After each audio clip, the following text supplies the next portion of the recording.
Credibility. Credibility is a quality of being accepted as a fact. We can tell the credibility of a research paper if it contains very convincing aspects of studies that we believe is true. Valid. It means acceptable according to rules of logic. It is the state of being reasonable, relevant, and appropriate.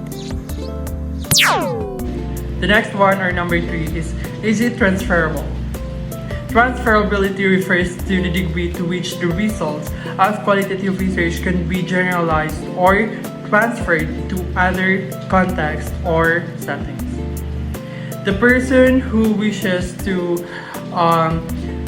transfer the results to different contexts is then responsible for making the judgment of how sensible the research or transfer is. So, for example, is the research about prevention on COVID-19. Are all the informations about that research prevention on COVID-19 can be transferred or generalized to other contexts or settings? Then if yes, then that research is transferable. Yes, transferable. And then the next one is it dependable? Dependability refers to the consistency and reliability of the research findings and the degree to which the research procedures are documented, allowing someone outside the research to follow, audit, and critique the research process. And the example of this one is the public opinion on death penalty. We need the opinions of the public for us to be able to make a dependable research. So the question is, did you ask or did you allow someone outside the research to follow, audit, and critique the research process? Then if yes, then that research is probably dependable. And then the next one, or number 5, is conformability. Conformability refers to the objectivity of research during data analysis.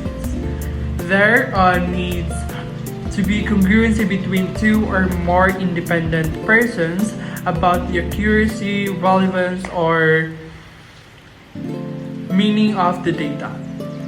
And this one, the example of this one rather is the research on bullying in schools. Like what are the prevention, what are the impact or effects to students. And by doing that, we are collecting the data, and that is being analyzed by 2 or more researchers, independent persons. And the question is that research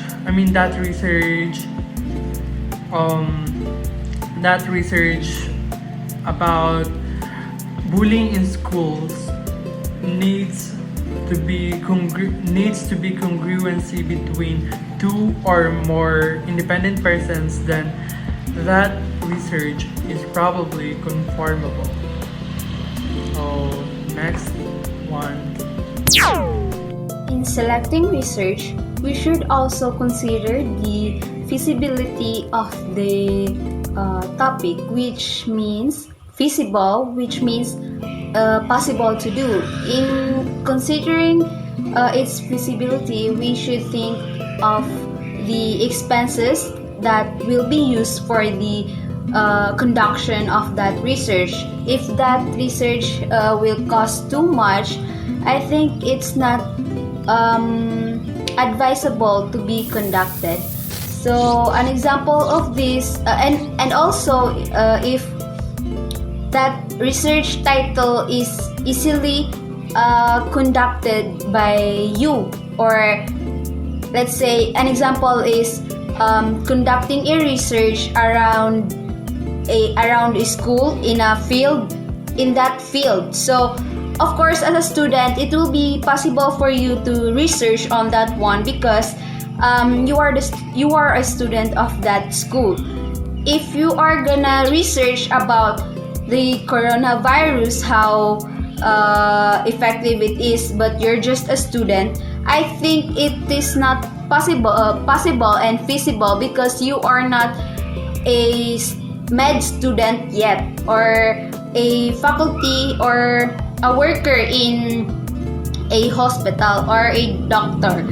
So next is it new? Of course, it should be new because it will be helpful in more possible ways. For example, if this is